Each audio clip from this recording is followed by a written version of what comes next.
na bandeko ba ko komaka bikoma koma wana na kosenga na bango na koyebisa bango batika kobebisela diamba réputation bato yo bazana esengo ndeko wana kufi. Est-ce que cimetière est tondi? Très bien. Joseph Kabila azali bien portant. Aza esika azali totika kibongai pembeni. Tala kibongai esika bebiso ngai. Tala ndenge mboke komi. Félix Tshisekedi Tshilombo, c'est celui qui avait signé le contrat social avec la population. Le peuple n'a jamais élu Mbata. Le peuple n'a jamais élu Kabouya. Le peuple n'a jamais élu Batoyo Bazo Salana Tshisekedi. En 2028, c'est M. Tshisekedi qui va retourner au peuple pour le faire le compte rendu du contrat social qu'ils ont signé de le peuple ainsi que M. Félix Tshisekedi. C'est ce que Tshisekedi nous a dit. Je vous donne, donnez-moi le pouvoir, je vais vous donner la sécurité. Donnez-moi le pouvoir, na aussi Sanzala Nabino. Donnez-moi le pouvoir, na aussi ça, na créer Bamisala. Après, non, l'État crée Bamisala. France P a réaffirmé engagement dans la faveur de la souveraineté et intégrité territoriale de la République démocratique du Congo. Mais les Français ne travailleront jamais dans le sens de l'intérêt des Congolais. 2028, tous nous allons saluer l'arrivée du deuxième sénateur à vie. C'est dans 18 mois, maman. C'est de tout faire, de nous remettre dans nos 2 345 440 km². Dialogue à modèle OIAE, c'est un dialogue à la carte. C'est-à-dire qu'on va choisir les invités et les sujets à aborder.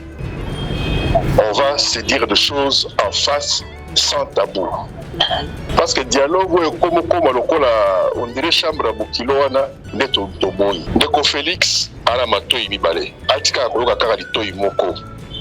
Ba flatteur baleki. L'affaire il y a 1 600 000 dollars américains, il y a fonds secret.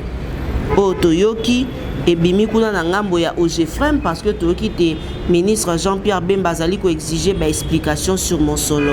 Yango balobi te mbongo yango lolenge bimeleli. Et bimeleli na ndenge ya normal te. Yé moto a recevoir chèque wana a expliqué chèque wana ekenda wapi. Soki ya solo yé moto azwaki yango ndenge lelo sikoyo ezoko bibaneti ka balukeli sikoyo moto ayaka na chèque tina maboko na ye. UDPS a lobby te mokolo ya lundi moto bakokuta bango 2-3 personnes à coin oluki omeka boye bakolakisa ke bango nde baza bakolo balabala.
La voix de Tatiana lutte contre l'inversion de valeurs, l'intelligence au service de la nation. On appelle Sibinombo Te Bandeko Balandi.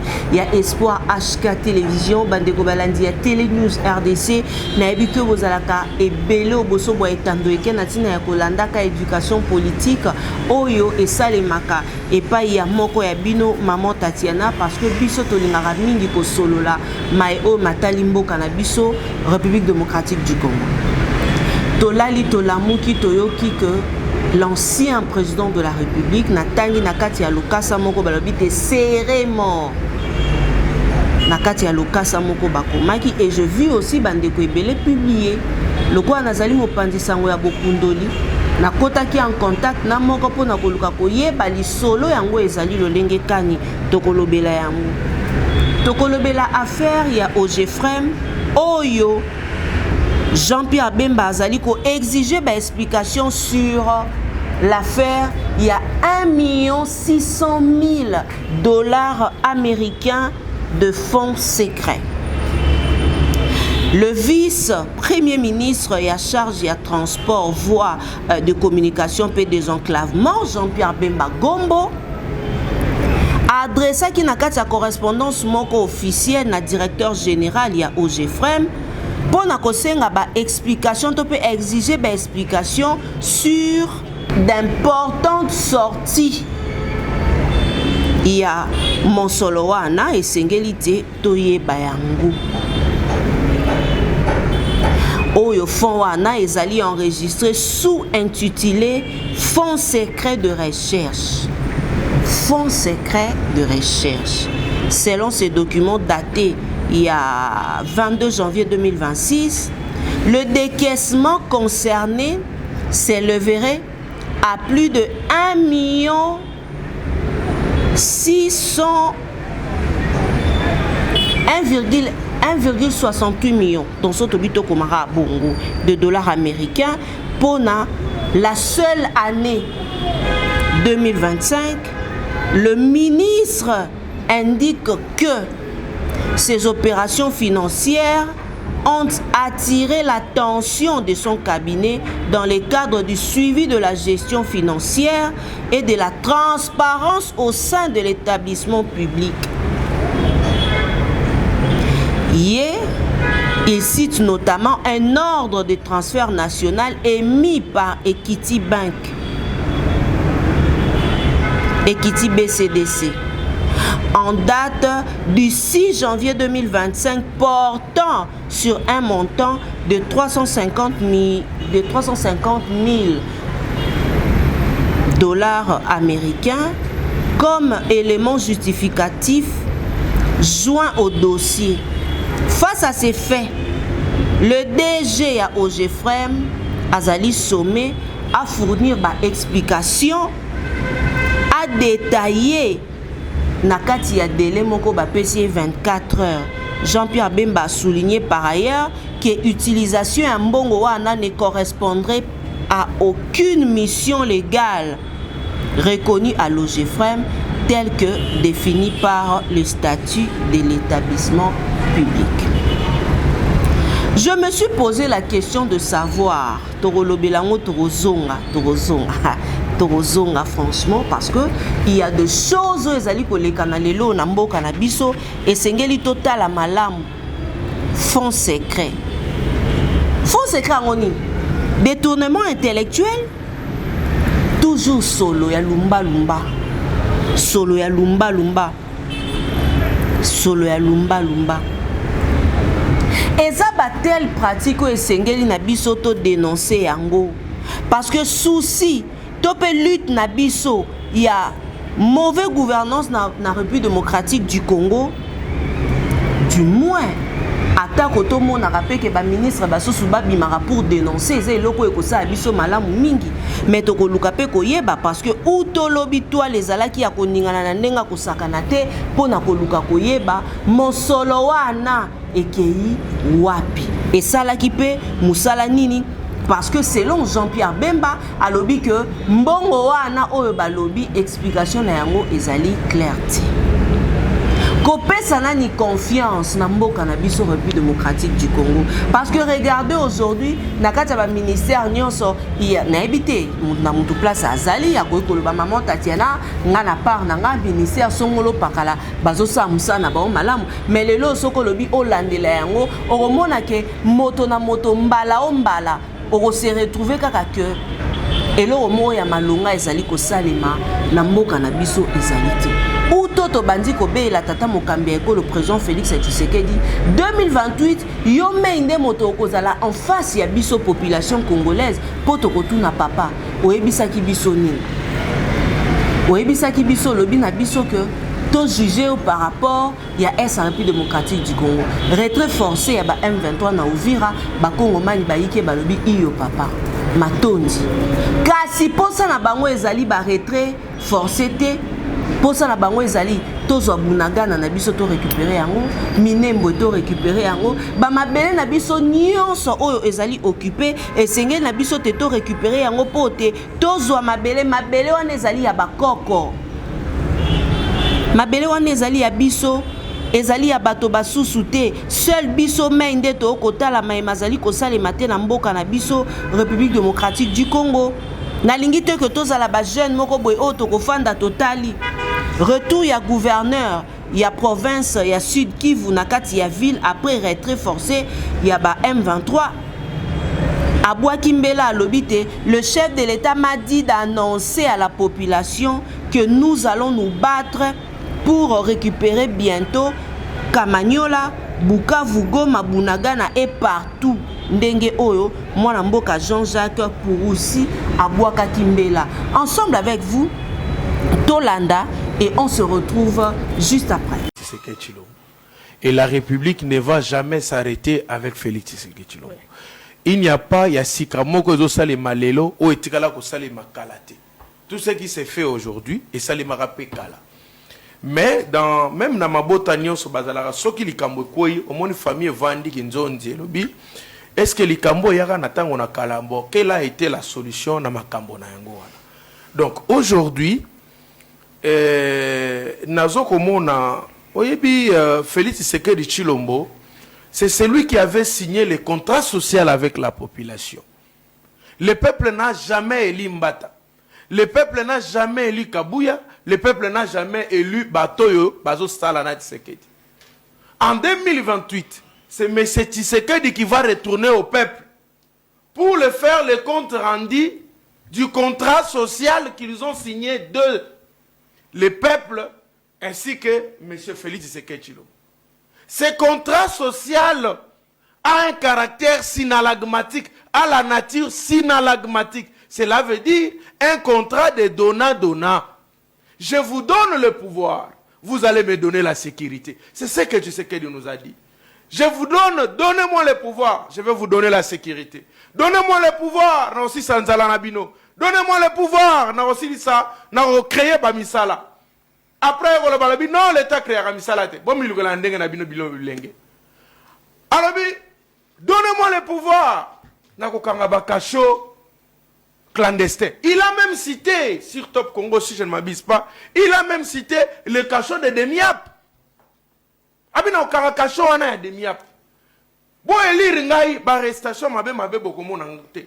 Bo elire ngai ba opposant boko zalaka kimia. Si aujourd'hui le pouvoir ici bato union sacré ba mikosaka, eza pouvoir na biso opposition. To sangana ka biso nyo sotolobi, to go swa na sima to go bunda sima. Mais pour le moment, Kabila Longwanan.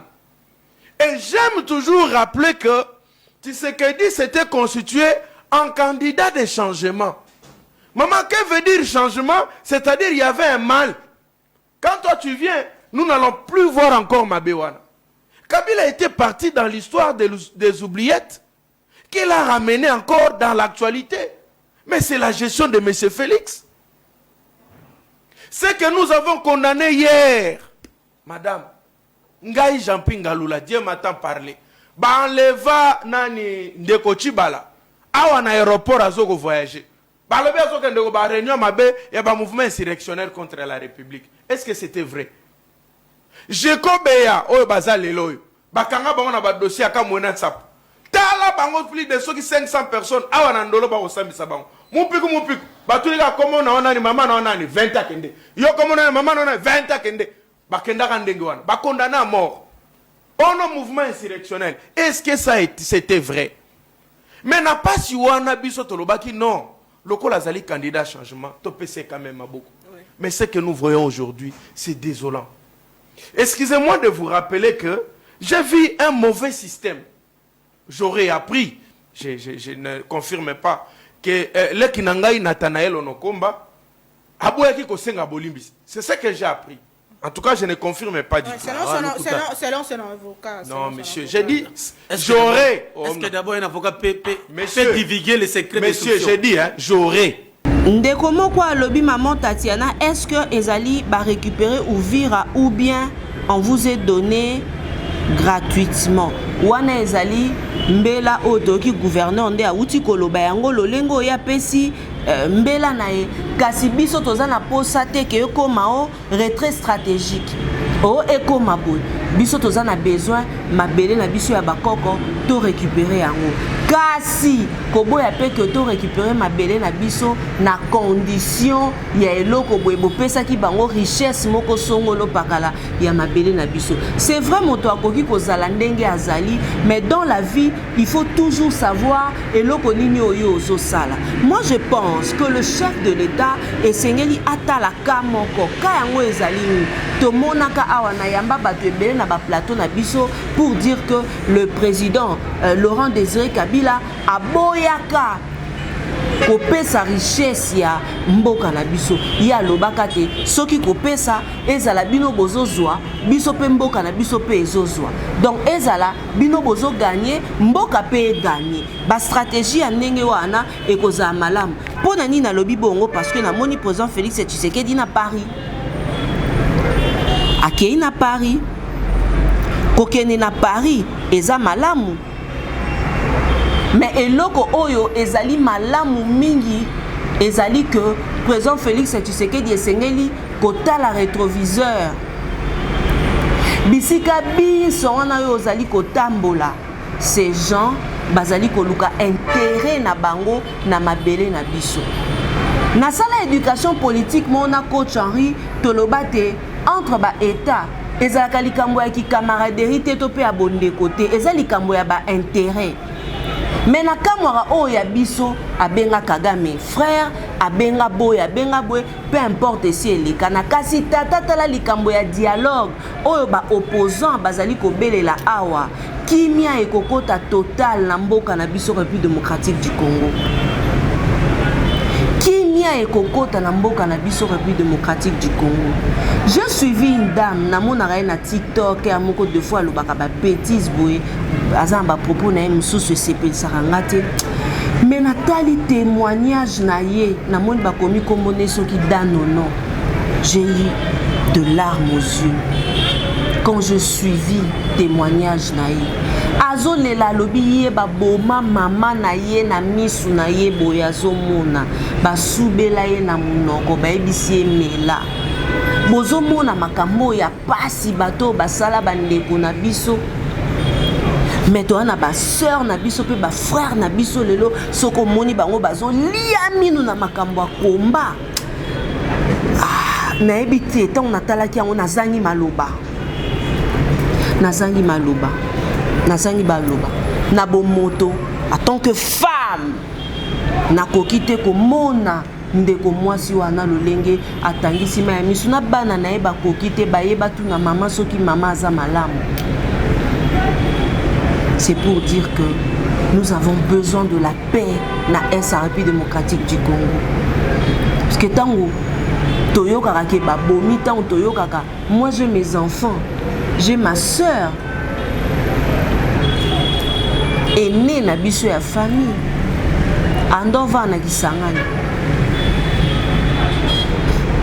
so na bina expliquer bino mambu oyo amona ye azalaka koteka babiloko na ye ya bandaka kolinga mingi kaka kovana na ngambo kuna ya Alphonsine Sango bana na ye baya misusu makolo epola dans les vides babi bamaya bibembe banyataka na nzela. Heureusement nzambe asala ye grâce ma perdre mwana na ye moko arrivé awa azalaka kopola déjà bakomaka a na Kisasa et kaka po azwa kutu mbongo kaka ya mobali na ye ekomaki boye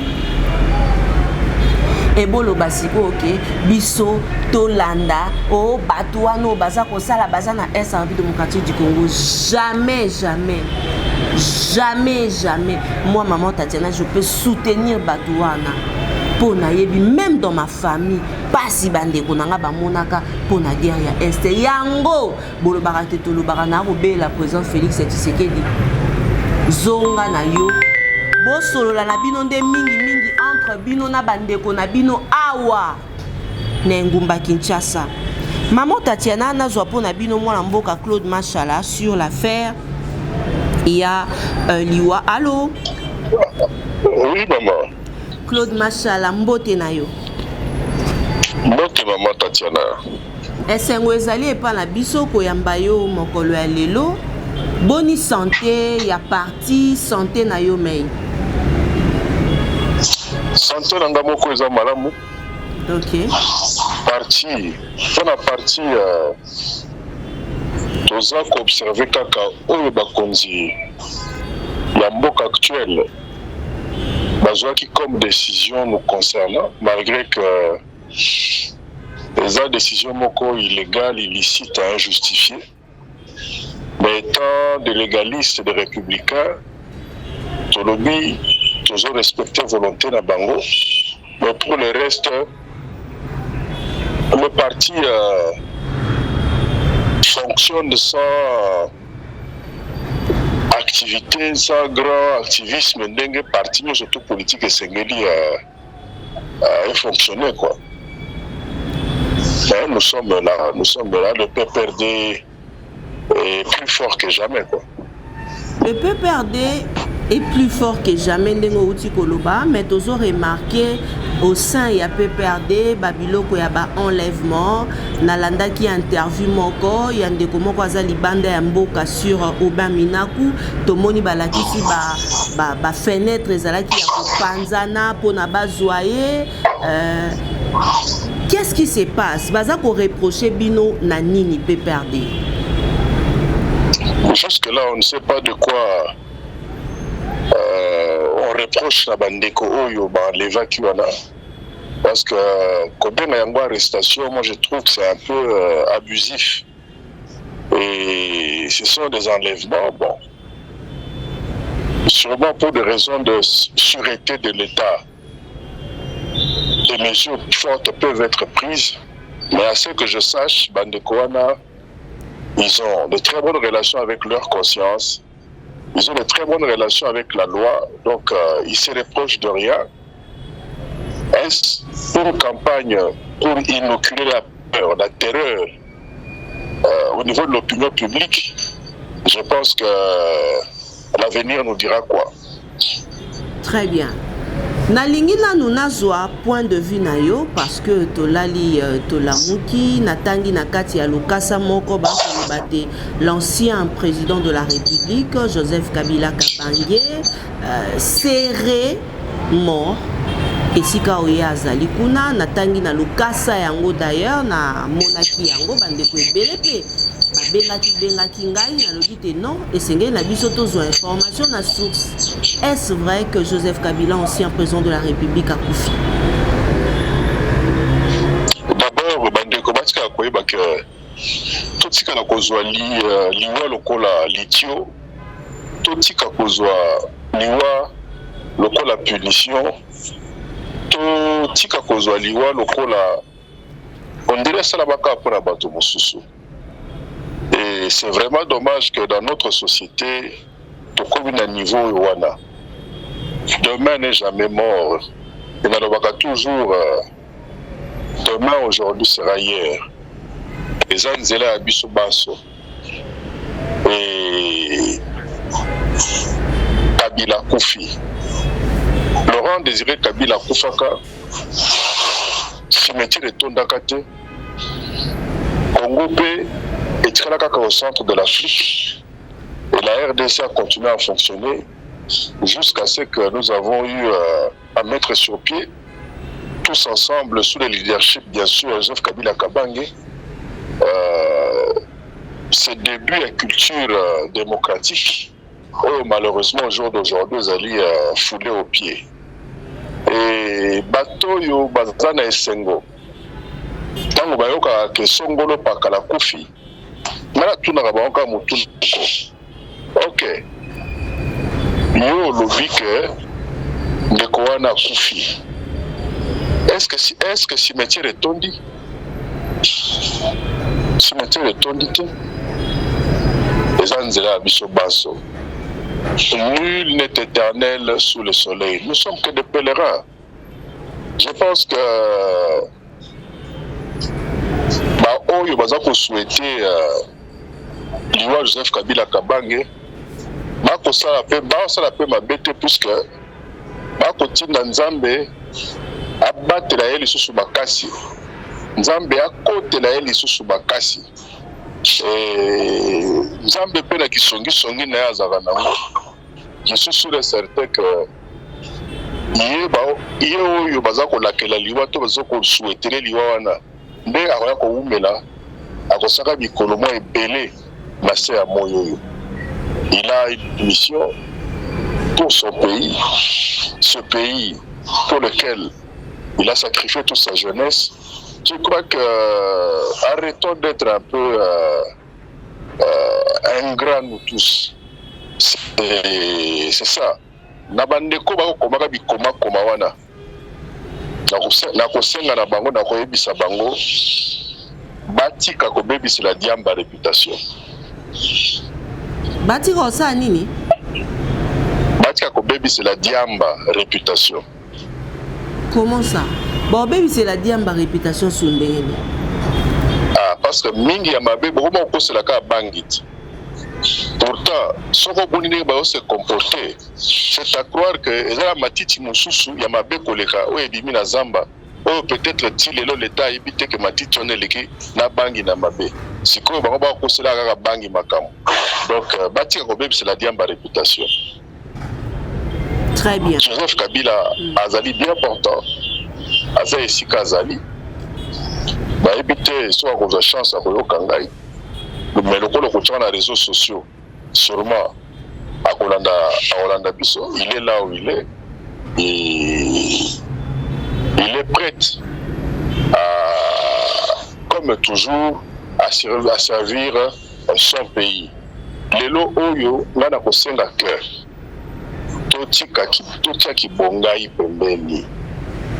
Tala ki bongai esi ke bebiso, ngai. Tala ndenge mboke komi. Botala ndenge mboke komi. Tokolataka bakazaka, tokotambulaka na ba jeep ya minene. Nzela eza te. Na kati ya bakazaka ngo. Okomona mwana mobali alateli okazaka ya subu 8 boutons. Na libumu polele. Okomona moto asimbi kabakata telefone na maboko. Oyo ezali iPhone soki 18 soki nini wana. Mais na kati aza na unité ka ya $1. Donc faut mati na niveau wana te. Acceptons de nous mettre ensemble autour d'une table et de tous regarder dans la même direction. N'enga une fois au Konzamboka Lobaka, mettons nos divergences de côté. Mais le rôle qui bonga eza ko dominer moko ya ba grand prêtre. Au coup de la balabala moko boza na 50 grands prêtres.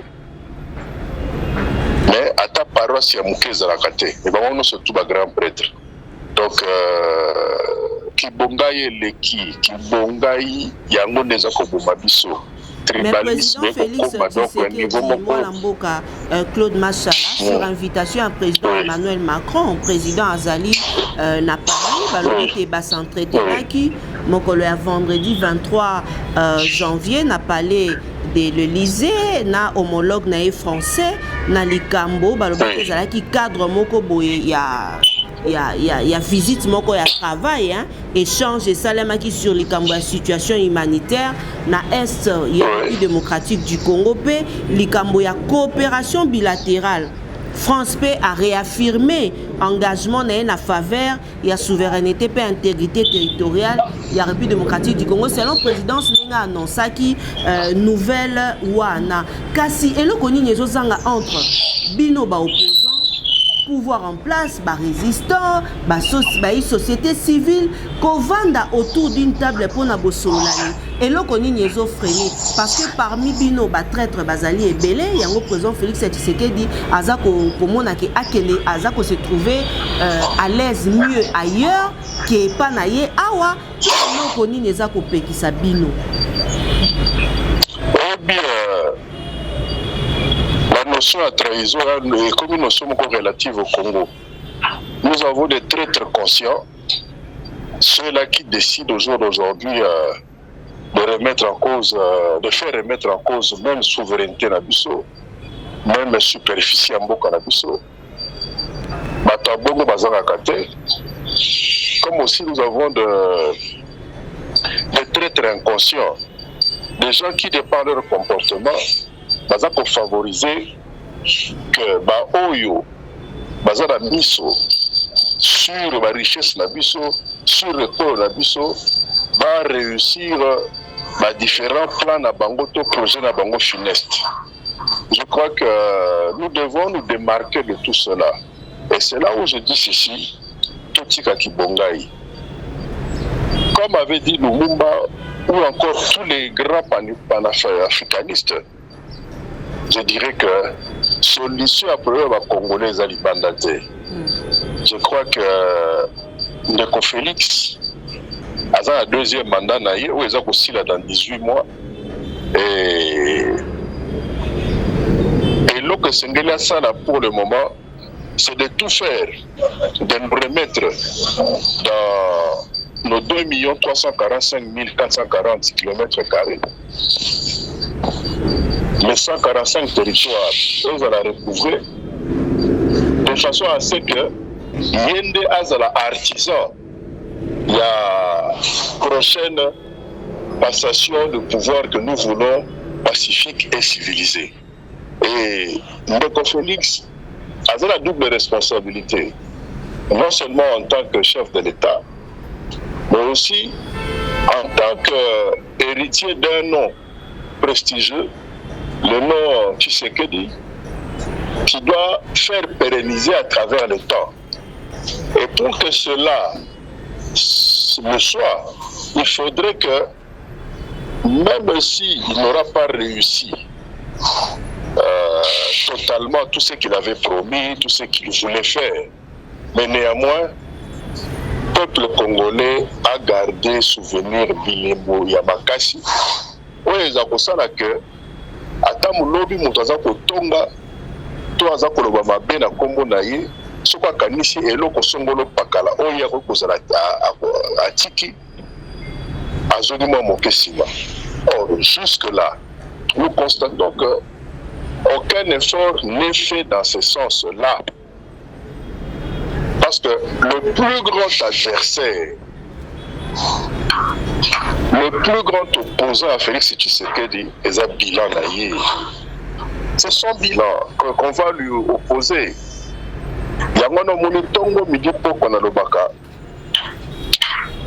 Autant on l'a vu sévèrement s'adresser au gouverneur de la ville province de Kinshasa, vu l'insalubrité qu'il y a dans la ville. Moi, je l'ai toujours encouragé, je l'ai toujours conseillé à organiser aussi de manière tout à fait sévère une sorte de voirie autour de lui et dans les couloirs de son pouvoir. Parce que c'est vrai, on nous dira toujours 73%, mais tout ça serait avec les temps assez effrité. Et au point que tout ce qui est raconté par ceux qui jouent au flatteur autour de lui devient un peu rébarbatif. Donc les gens commencent à s'ennuyer. Il était à Paris, il était en France, c'est vrai, mais les Français ne travailleront jamais dans le sens de l'intérêt des Congolais. Okay. Ils ont des comptes à régler avec une autre grande puissance, superpuissance, les États-Unis. Pour se retrouver surtout Esengeli, Mobi Congo tient la messa de façon à ce que dans le grand concert des nations, année 2030, le Congo a un mot à dire. Sinon, nous Congolais, nous devons savoir que quand on est en face des gens qui ont des idées hégémonistes ou expansionnistes, c'est soit vous êtes à table avec eux ou carrément vous êtes dans les menus. Et ils ne vont pas hésiter d'aller jusqu'à lécher l'assiette. Donc faisons très attention. La table est là, les chaises sont déjà là. Kibongai ya nini? Matalana ya nini? Mboka ezo kufa likola matalana. Mboka ezo kufa likola matalana. Kilelo. C'est à croire que les autres n'ont pour droit que leur devoir. Non, c'est faux. C'est faux. Dans 18 mois, Félix Tshisekedi doit se battre pour entrer dans l'histoire par la grande porte. Et la seule façon pour qu'il entre dans l'histoire par la grande porte, c'est de laisser un Congo avec les 145 territoires, avec les 2 345 440 km², je crois. Ndenge Joseph Kabila Kabange a pesaka mboka oyo na maboko na ye na janvier 2019.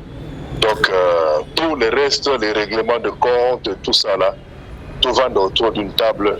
Et si Kambeba ezali, tokolobana, puisque dialogue oyo tolobi ezala inclusif. C'est-à-dire quand on va se mettre autour d'une table, bokilo ya moto akozala te. On va se dire des choses en face, sans tabou. Toko solo là. Donc pour une fois, nous avons tout dans Mariano, puisque Ekila ndele kozate. Oui. Taba ekotula na Mariano Ekila ekozala te ndengo uti koloba mais toyokaki kala mingi te que président Félix Tshisekedi ye pe abwakaki mbela pour na dialogue. Mais a-t-il beaucoup c'est que porte ezali grandement ouverte pour na bino penso? Dialogue à modèle Yaye, c'est un dialogue à la carte. C'est-à-dire où on aimerait choisir les invités. C'est à quoi? C'est un dialogue avec un menu. Hein? C'est-à-dire on va choisir les invités et les sujets à aborder. Dialogue Tokenda sans tabou, sans interdit et bien sûr dans le strict respect mutuel. Suppose la passion du Congo, tu ne peux qu'avoir la conscience tranquille. Parce que dialogue on dirait chambre à Bokilo parce que la chambre à Bokilo pour les chambre à Bokilo. Mais tout lingi dialogue aux la salon tu que bakiti mesa armoire yangwana na ko vanda tana ota sala manger. Des modèle à dialogue surtout lingi. Donc bino dialogue au bolingue zali dialogue au yanzela et SCP Senko. Oui. Et s'il y a à amender de façon à ce que chacune des parties va la rassurer. Nani azobanga nani? Nani azobanga nini finalement? Nicolas Koleka. L'ennemi est commun, l'ennemi est connu. On sait le comment désirer Kabila bandi kobe la Komwana depuis. Joseph Kabila a eu à le faire aussi. Donc le lot lisasi ya mungu na soki beti. Et koponate que wa azali opposant, wa azali muto majorité. Ndeko Félix ala matoi mibale. Atika koyoka kaka litoi moko. Ba flatteur baleki.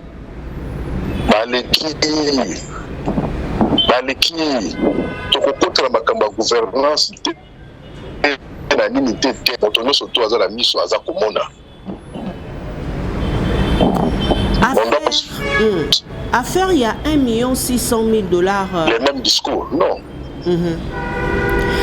Moi Mboka Claude Machala, le vieux Kanambe, nalinga ki nazwa point de vue na sur l'affaire il y a 1 600 000 $ américains, il y a fonds secret au Toyoki et bimi kuna na ngambo ya Ogefrem parce que Toyoki te ministre Jean-Pierre Bemba zali ko exiger ba explication sur mon solo yango balobi te mbongo yango lolenge ebimeleli na ndenge ya normal te parce que bakoloba na kati ya fonds secret de recherche nde mosolo yango ebimeli selon document oyo ezali na kati yango ezali daté ya na date ya le 22 janvier 2026 badekesaki décaissement concerné oyo et ça balobi ezali 1,68 millions de dollars américains pona année kaka ya 2025 wapi epai pe ministre aindikaki baopération financière oyo et attiraki attention ya cabinet na ye pona yo omoni likambo yango lolenge kani. Je pense que quoi qu'il y a suivi le dossier de loi, je crois qu'il y a même des images dans les réseaux sociaux où on dit que le mandataire public en question avait remis ce chèque-là au vu aussi de tout le monde. Et ce chèque avait été remis à l'ancien, je crois à l'ancien ministre de la Défense, qui au jour d'aujourd'hui est ministre et VP au transport et communication. Donc, autant lui veut voir clair, ou il a cherché à voir clair. Il y a Namongwana, je crois que les inspecteurs de finances doivent être mis à contribution de manière Yemouta recevoir chèque Wana a expliqué chèque Wana et Kendawapi. Ce qui a soleil Moutazwaki Yango, Neni Lelo Sikoyo, les autres bibaneti Kabalukeli Sikoyo, Moto Ayaka na chèque Tina Mamboko Naye, Poyako Bambele Kabakata Likamwa Nengoana, Tosomo Ndenge Basoda na biso bazako se sacrifier pour na écolo. Ndenge bazako souffrir. Alors, Maseki, le secteur Wana Esengeli vraiment, et si là, et tout combattre en biso basso. Donc je crois que l'IGF doit se saisir de dossier. Et j'ai l'impression que la suspension même de ce mandataire a été faite de manière tout à fait cavalière. On dirait que c'est ça quoi. Très bien. Soki ezali na mbela par rapport ya ndenge ozali kota la situation pour l'instant na mboka na biso ezali kosali malelo okobwaka mbela nini na baye bazali kolanda biso. Nous avons de la paix, nous avons besoin de vivre ensemble, que les uns arrêtent de penser que les autres n'ont pour droit que leur devoir. Obemina kwazonga nakonaye Ndeko Emmanuel Shadari azonga ndako na ye,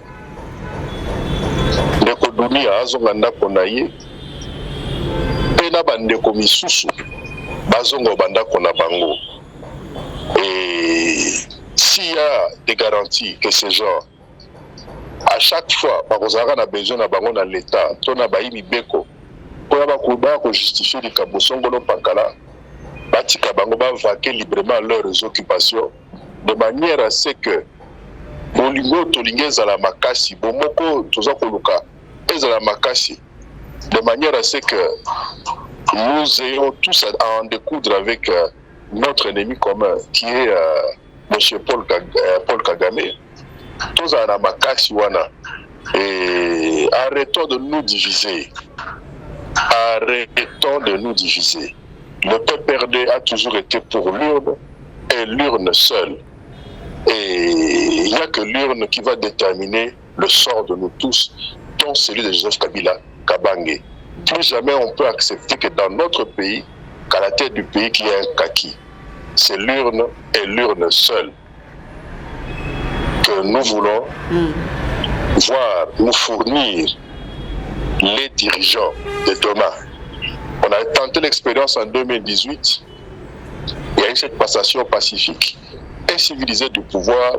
Et je crois que cette culture, nous avons intérêt à la mûrir, à la sauvegarder, de manière à ce qu'elle soit pérennisée pour les générations futures. Et que 2028 tous nous allons saluer l'arrivée du deuxième sénateur à vie. Déjà, Bino peut commis déjà au Bétali Solo, deuxième sénateur à vie. C'est dans 18 mois, maman. Ma bombe la maille bolungute. Ok. Ma bombe la maille bolungute. Totika lokoso wana ya ko moto alingaka vraiment Félix Tshisekedi parce que yé moko aloba une fois. Aloba que un homme normal ne peut pas se permettre plus de 2 mandats. Ozoyoka. Ezate da bateau bako kosaka ye banini tout ça. Non. Comment lobby bako ba pe ko wanga na ye bako ba pe ko loba n'importe quoi. Mais ba bazaki na Kabila bango wana ti. Ba mosusu ba mko ba biloko moko talebi ah tata oyo azalaki tongo midi poko na kingakati. Tina ba furubi tina ba misile keta kingakati basi ba yebaki na elongi na ye na motuka na ye couleur nango. Kaka yende mtani ko ba boye sur Kabila. Alors qu'est-ce qui empêche que ces gens-là le rôle peu bailli que baza lelo na union sacrée ba si la soni ba banda pe discours à modèle wana vis-à-vis à Félix Tshisekedi après 2028. Donc tout dépend de comment il va se comporter par rapport à ce que nous impose la Constitution, ce que nous dit la Constitution et ce que la Constitution veut voir se faire et être pérennisé en RDC. Pour le reste, tous abandeko, tous bosanakate, tous abandeko, tous ouelanime. Dans 1000 ans, Mama Tatiana, nous avons répété ce lokoana. Dans 1000 ans, Babiso ya lelo, tous aka les souté. Bisonde bato bakoyaka dans 1000 ans wana, bato benga biso ba ancêtre, ba aïeux.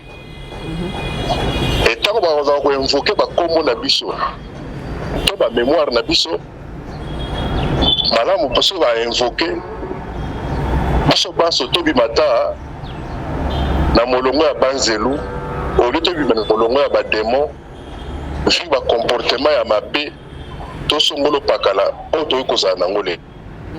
Donc ayons tous la passion du Congo, arrêtons de croire que les autres n'ont pour droit de leur devoir. Que Chadari rentre chez lui, que Robert rentre chez lui, que Bandeko Misusu. Bazon a fait Panabango, bien sûr, chacun selon son cas, mais je pense que privilégions la patrie, et en privilégiant la patrie, c'est-à-dire au Moko, la table est prête, les chaises sont déjà là.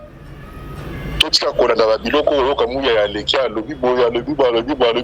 qui sait peut-être payer dans cette bande de flatteurs-là. Il pense qu'en tenant un pareil discours, il va faire plaisir au chef de l'État. Mais le chef de l'État, en ce moment-ci, Mutomboazali a confirmé qu'il y a lobby de dialogue et Kozala. Na modèle maloba mabezo bana monokona yona. Menga na koyebisa que abosa na jamais que Bokilo na ye asi alobaki que Kabila za ennemi ya République te. Bokilo na ye alobaki yango. Soki yake ko démentir biloko Bokilo na ye alobaki ayebi ke para biso baluba il faut que de Mariano ko lukantaba.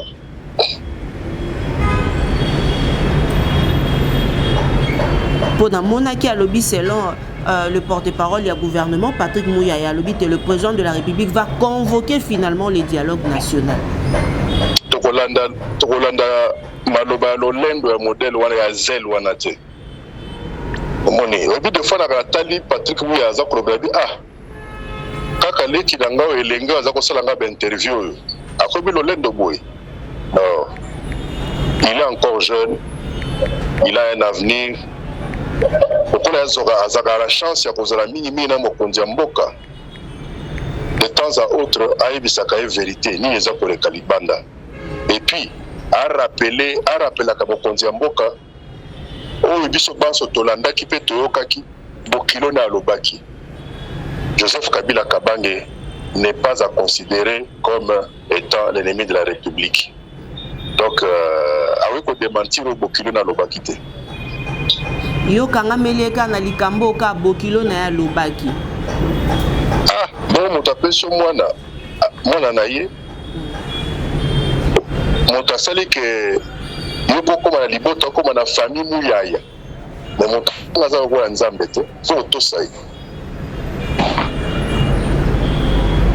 kotosa ye surtout soki azoloba vérité bokilo asa alobaki ye oyo akoloba susu nini sur Kabila asole kambo akoloba te. Kabila est pour la paix, Kabila souhaiterait aussi qu'on se mette autour d'une table, mais que ça soit sans tabou. Nani azobanga nini? Nini azobangisa nani?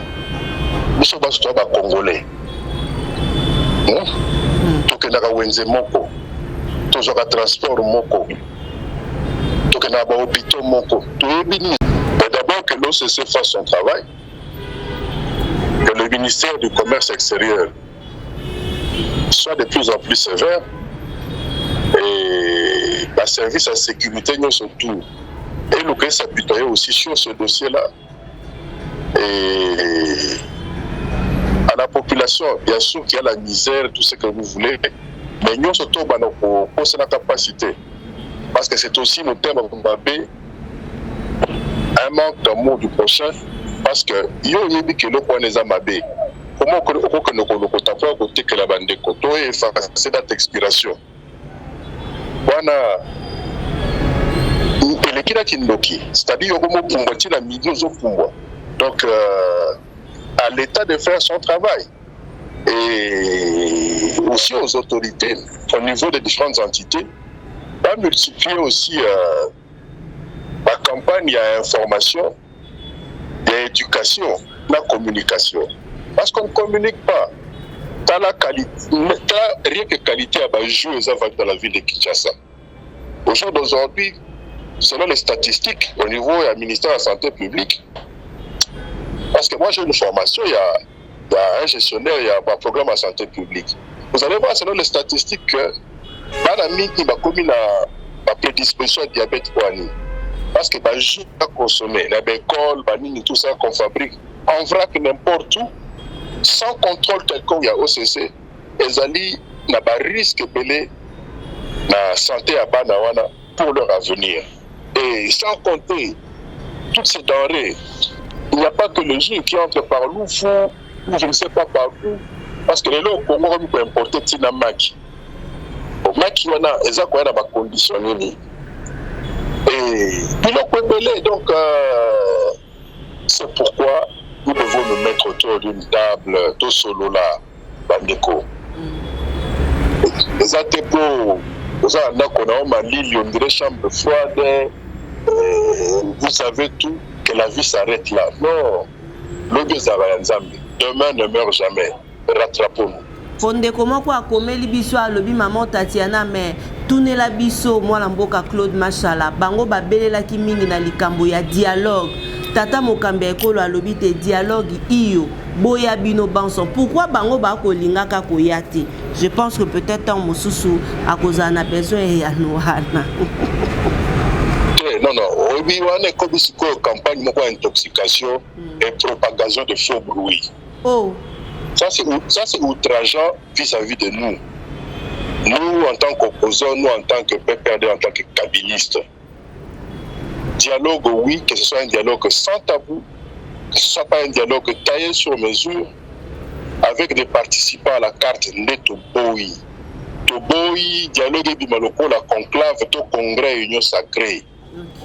Tolobi, que la médiation soit neutre. Et SCC, Senko, ce sont des Congolais. Et si on va joindre à eux cette médiation africaine, etc., pourquoi pas? Puisqu'on va se parler entre Congolais sans tabou. Yambala Oyotobombela Lissouma Ibolumbuke. La vérité de manière à ce que le pays ait se relever le plus tôt possible.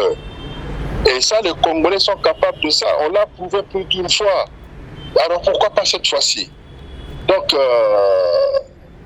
Ndeko Félix, idée qu'il soutient, mais à Luka à comprendre qu'au jour d'aujourd'hui, l'idée ne lui appartient plus. L'idée appartient maintenant à la communauté. Et la communauté est majoritaire. Tout le monde qui bongaï pemeni, alors au dialogue, à un dialogue inclusif. À un dialogue inclusif. Sikawa tokomina suka mwana mboka Claude Machala ndengo uti kobwaka mbela wana ya likambo ya dialogue inclusif sans la confiance entre ya bato songolo pakala parce que pona bino bolingi te salema kaka oyo ekozala ya problème. Est-ce que tori koyeba qu'est-ce que le PPRD bozali bino ba opposant bozali ko reprocher na président Félix Tshisekedi par rapport à dialogue au bino boko lukina? On saura, ça ce sont des choses qu'on va se dire au niveau il y a dialogue. Okay. Sinon là la routine bino bo se référer toujours la dernière message de Joseph Kabila Kabange avec le fameux 10 points. Donc donnons la chance à la vérité. Du moins cette fois-ci. Okay. Et tous abana ekolo moko, tous abana mboka esika oyo ekosenga bolimbisi tolimbisana bolimbisi ekozala esika oyo ekosenga ke totala etumbu ya kopesa songolo pakala. Quand je dis tout, ce n'est pas la prison ou quoi que ce soit, ou ça te remarque à quoi ça là. Tu vois ça la remarque. Et la vie va continuer. La vie va continuer, qu'on le veuille ou pas. Félix Tshisekedi est le 5e président de la République démocratique du Congo. Et dans 18 mois, nous devons l'aider à entrer dans l'histoire par la grande porte. Et pour qu'il entre par la grande porte, il faut s'y manailler pour les hommes. Très bien. Il faut s'y manailler. Sinon, on peut ça quand même confiance na gouverneur ya ville province à Kinshasa, na le lenge ya Kinshasa, ezali kobonga ou comme on a ndenge ba chantier ezali partout et surtout peut balancer déjà appel moko te moko le lundi. Il faut qu'on ala en ordre na ba kumbi mituka banson, ozana permis de conduire, ozala na assurance na mutuka na yo et puis vignette to peut contrôle technique ya mutuka na yo awa pe ba chauffeur balobi te bakotambola te parce que banzela ezali te pona bango mosolo pe basala ki malunga te et tout yo moni likambo yango ndenge nini nakoloba kaka batika kokosela diamba batika kobebisela diamba réputation. La situation est dure pour tout le monde. Réputation. La situation est dure pour tout le monde. Hein. Le pauvre gouverneur, parce que je sais qu'il a hérité d'une situation. Il y a ma prédécesseur, il y a Malongate, et le gouvernement central, les différents gouvernements centraux, où il est dans Canabiso, et faciliter aux différents gouverneurs qui l'ont précédé, faciliter Bangote. On va réaliser une vraie ambition à Bango, ainsi de suite. Et lui aussi il est victime de ça, mais je crois qu'il commence un peu à en faire trop. En janvier, mesure à Bongo. Je crois que ça, c'est des gens qui n'aident pas Félix Tshisekedi à créer un climat de paix, un climat de sérénité na kati ya mboka. Et pour le reste, na kolobakaka batika ko bebisela diamba réputation. Parce que nayambaki cadre moko ya UDPS alobi te moko le lundi moto bakokuta bango 2-3 personnes à coin oluki omeka boye bakolakisa ke bango nde baza bakolo balabala. Mais un monsieur comme ça, je crois que ma service de sécurité est Seigneur Lukaye, parce que nous voulons voir les transports de lundi, nous voulons voir nos enfants aller à l'école, nous voulons voir Montotou, Alukata moi Dendo, to moi Poso.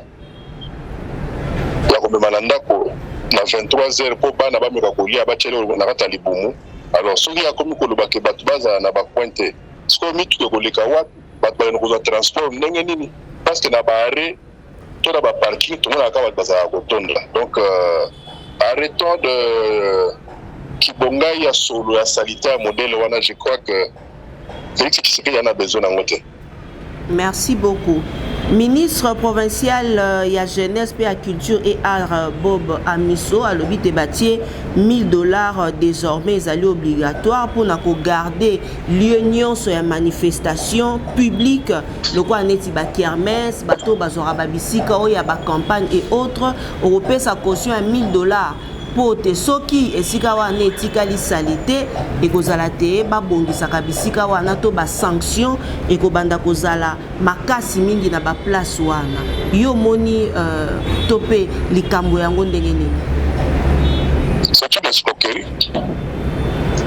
D'abord ba kermesse no sala makana ba école école déjà insalubre, espace moko insalubre et souvent dans ces espaces, il n'y a pas des endroits où les gens peuvent, des espaces hygiéniques et encadrés. Et $1000, ça représente quoi? Ça représente rien par rapport à toutes les maladies que les gens vont déverser, les microbes vont déverser à ces endroits-là. Donc, je crois que c'est irresponsable. Déjà, le fait de tolérer à ce qu'il y ait des kermesses dans les écoles, dans les espaces réservés au football, ainsi de suite, c'est irresponsable. C'est irresponsable. Donc, qu'on pense un peu la ville autrement. Comme déjà il y a ce projet-là d'extendre la ville ou de créer une nouvelle ville de Kinshasa vers Maluku, moi j'encourage ça. Et je crois que dans cet espace-là, on va organiser des zones pour des activités foraines, activités de loisirs, ainsi de suite, répondant à des normes. Ce n'est pas le lot au Kamato Kermès l'intérêt municipal à Bandal. Déjà, ils ont intérêt inachevé, ma toilette est athée, il y a l'insécurité, poussière, tout ce que vous voulez, et en plus de ça, $1000. Et bon, bando, malaria, typhoïde, amibe, ainsi de suite. Quand on a $1000, on a ça. Ça, c'est de la folie, ça. Merci beaucoup, le vieux Kanambe. Merci Nengo Pesa Kibiso Ngonga pour que to solo la na yo pona maimata limbo Kanabiso, République démocratique du Congo. Merci beaucoup et mon la patrie. Vivement le dialogue national inclusif, sans tabou, sans interdit, mais dans le respect mutuel. Merci beaucoup. Je vous remercie. Voilà.